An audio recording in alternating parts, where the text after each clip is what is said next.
Pasutri lansia ditemukan tewas membusuk dalam rumah. Warga Perum Citra Indah Bukit Rafflesia di Desa Singajaya, Kecamatan Jonggol, Kabupaten Bogor, digegerkan dengan penemuan jenazah pasangan suami istri, Pasutri, pada Selasa, tanggal 16 Juli tahun 2024. Pasutri lanjut usia, lansia, tersebut ditemukan tewas membusuk di Perum Citra Indah Bukit Rafflesia di Blok A19, 01, Desa Singajaya. Kapolsek Jonggol Kompol Wagiman, SH, mengatakan jasad Pasutri lansia tersebut ditemukan warga yang curiga dengan adanya bau busuk dari rumah korban. Hari Sabtu, tanggal 12 Juli tahun 2024, tetangga mencium bau tidak sedap dari rumah korban, kata Wagiman saat dikonfirmasi, Selasa, tanggal 16 Juli tahun 2024, malam. Warga kemudian menghubungi Ketua RT setempat pada Selasa, tanggal 16 Juli tahun 2024. Lalu Ketua RT mendatangi rumah tersebut dan berusaha membuka pintu. Pintu tidak bisa dibuka karena dikunci dari dalam. Bersama Satpam Perumahan, Ketua RT membuka paksa pintu tersebut, ujarnya. Ketika masuk ke dalam rumah, Ketua RT dan warga menemukan suami istri sudah dalam keadaan meninggal dunia. Jenazah Pasutri tersebut sudah membusuk di dalam kamar rumahnya. Diduga sepasang suami istri tersebut dalam keadaan sakit sebelum meninggal, papar Wagiman. Ketua RT lalu menghubungi Polsek Jonggol untuk melakukan evakuasi jenazah. Atas laporan warga tersebut, jajaran Polsek Jonggol melakukan olah tempat kejadian perkara, TKP. Identitas kedua jenazah tersebut adalah Hans Tomasoa, 83 tahun, dan Rita Tomasoa, 72 tahun. Keduanya pensiunan, beber Wagiman. Jenazah korban dibawa ke Rumah Sakit Umum Daerah, RSUD, Cilengsi untuk dilakukan pemeriksaan. Berdasarkan keterangan para tetangga sekitar, Pasutri tersebut sudah beberapa hari tidak keluar rumah, jelas Wagiman. Istri dianiaya suami hingga tewas, sempat merangkak ke rumah kerabat. Seorang istri di Purworejo, Jawa Tengah berinisial H, 28 tahun, tewas dianiaya suaminya sendiri pada Sabtu, tanggal 13 Juli tahun 2024.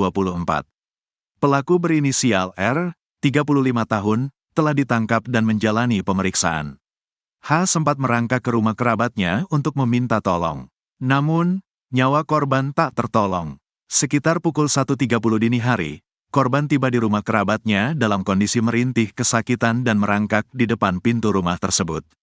Datang sekitar setengah 2 malam, datang dalam kondisi menangis, kata Sri Inah, 42 tahun, pemilik rumah tempat korban mengungsi saat ditemui di rumahnya pada Minggu, tanggal 14 Juli tahun 2024. Awalnya Sri Inah kaget mendengar ketukan pintu pada malam hari. Ketika dibuka ternyata korban sedang kesakitan di bagian tengkuk dan pinggang. Sampai sini embrangkang, merangkak, dan mengeluh sakit, kata Sri Inah. Mengetahui hal tersebut, Sri Inah bertanya kepada korban tentang apa yang dialaminya. Korban pun sempat menjawab bahwa ia dianiaya suaminya berinisial R, 35 tahun. Saya sempat tanya katanya dihajar suaminya, kata Sri Inah. Sementara itu Kasat Reskrim Polres Purworejo AKP Catur Agus Yudo Praseno menjelaskan, terduga pelaku penganiayaan sudah ditangkap beberapa saat setelah H dinyatakan meninggal. Sudah Mas, sudah kami amankan, kata AKP Catur Agus Yudo Praseno saat dikonfirmasi pada Minggu, tanggal 14 Juli tahun 2024. Penangkapan terduga pelaku oleh Satreskrim Polres Purworejo sempat menjadi tontonan warga sekitar. Beruntung terduga pelaku cepat diamankan dan tidak menjadi bulan-bulanan warga sekitar yang marah. Pelaku sudah kami tangkap, kami mintai keterangan, dan kami tahan. Pelaku adalah tunggal yaitu suami korban, jelas Kasat Reskrim. Anak buah Ibtu Rudiana diam-diam amankan CCTV kasus Vina Cirebon. Anak buah Ibtu Rudiana diduga merupakan teman dekat AF.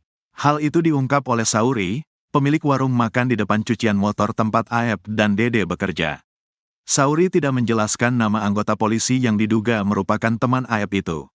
Namun ia menyebut kalau anggota polisi itu merupakan buser dari unit narkoba Polres Cirebon. Buser unit narkoba, dia kan sering minum es atau kopi di saya.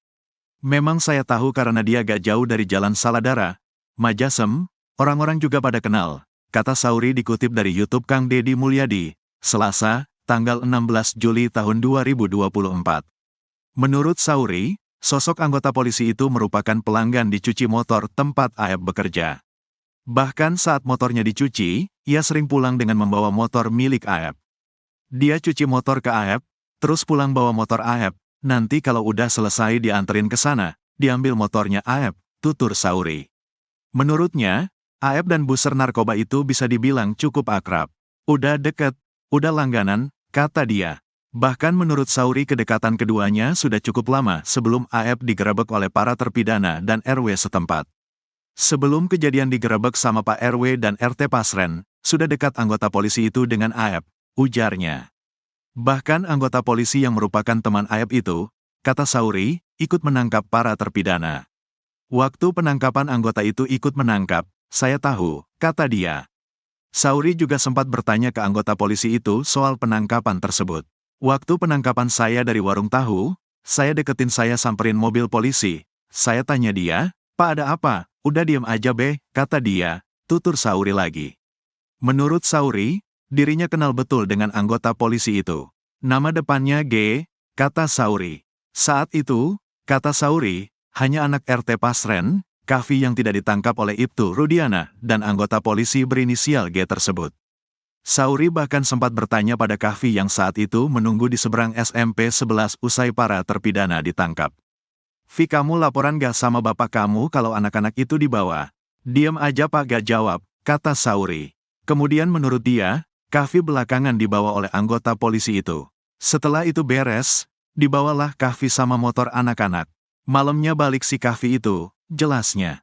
Sauri pun heran kenapa pada penangkapan itu Kahfi tidak ikut diamankan. Kenapa Saka Tatal dibawa umur dibawa, tapi kenapa Kahfi yang gak dibawa? Padahal dia lebih gede, kata Sauri heran. Ia pun menduga jangan-jangan ada konspirasi antara Aep, RT Pasren, Dede, dengan aparat yang melakukan penangkapan. Pertanyaan saya kenapa Kahfi gak dibawa, kata dia. Apalagi menurut Sauri, pada saat penangkapan itu, Kahfi terlihat santai dan tidak menunjukkan wajah panik. Diam aja, duduk aja, santai aja, gak ada wajah resah atau panik, tandasnya. Sementara itu, dikutip dari putusan Mahkamah Agung, Ibtu Rudiana pada tanggal 31 Agustus tahun 2016 melakukan penangkapan bersama 3 anak buahnya. Mereka adalah Bribka Dodi Irwanto, Bribka Gugun Gumilar, dan Brigadir Andi Safrudin. Pada kesaksiannya di pengadilan, Bribka Gugun mengaku melakukan penyelidikan hingga bertemu Aep dan Dede yang merupakan pegawai cuci motor. Gugun Gumilar juga mengaku melakukan penangkapan terhadap 8 pemuda di seberang SMP 11 Cirebon. Ia juga mengaku melakukan interogasi kepada Jaya atas peristiwa tersebut. Gugun Gumilar juga rupanya merupakan anak buah Ibtu Rudiana yang mengecek CCTV. Bahwa saksi sudah mengecek CCTV yang ada di lokasi kejadian namun belum dibuka, tulis putusan tersebut. Namun belum dipastikan apakah anggota polisi berinisial G yang disampaikan Sauri merupakan Gugun Gumilar atau bukan. Aep sebelum Idul Adha ziarah ke makam ibunya dikawal oleh 3 orang berambut gondrong.